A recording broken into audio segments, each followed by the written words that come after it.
ഇടയ്ക്ക് എനിക്ക് തോന്നും, ഈശ്വര, എൻ്റെ കൊച്ചിന് മാത്രമാണോ അതോ എല്ലാ പിള്ളേരും ഇങ്ങനെ തന്നെയാണോ എന്നൊക്കെ.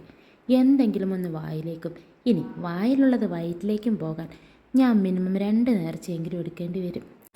പണ്ടൊക്കെ മീൻപൊരിച്ചിൻ്റെ തലയെ എനിക്ക് കിട്ടി, ബാക്കി മൊത്തം അമ്മ അവന് കൊടുത്തില്ലേ എന്ന് പറഞ്ഞ് വഴക്കുണ്ടാക്കുന്ന നമ്മളൊക്കെ ഇപ്പോൾ അമ്മയുടെ മീമിയോട് കഴിച്ചോ, ഈ പ്ലേറ്റ് ഒന്ന് കാലിയാക്കിയാൽ മതി എന്ന് പറഞ്ഞ് ധൃതങ്ക് പുളകിത അടയുകയാണ് ഇപ്പോൾ.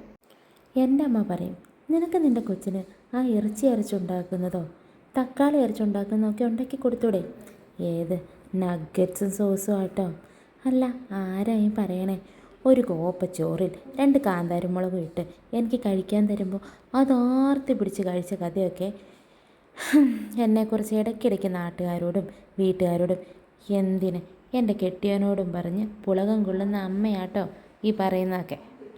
ആ, പിന്നെ എന്നേലും കഴിച്ചോട്ടെ എന്നോർത്ത് ആണ്ടിനും സംക്രാന്തിക്ക് ഞാൻ എന്നേലുമൊക്കെ ഉണ്ടാക്കും.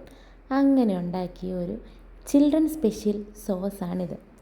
ചിൽഡ്രൻ സ്പെഷ്യൽ ആയതുകൊണ്ട് തന്നെ ഇതിനകത്ത് മുളക് പൊടിയോ അങ്ങനത്തെ ഒന്നും ഇല്ല കേട്ടോ. എരിവെല്ലാം ഉണ്ടാക്കി കൊടുത്താൽ ഓടിക്കും അവൾ തന്നെ. അല്ലെങ്കിൽ തന്നെ ഇതുണ്ടാക്കി കൊടുത്തിട്ടുള്ള എക്സ്പ്രഷൻ ഇപ്പം കാണാം. കയ്യിൽ തൊട്ട് നോക്കി എനിക്ക് വേണ്ട, ആ പാത്രത്തോടെ വേണം പോലും. എന്താവോ എന്തോ.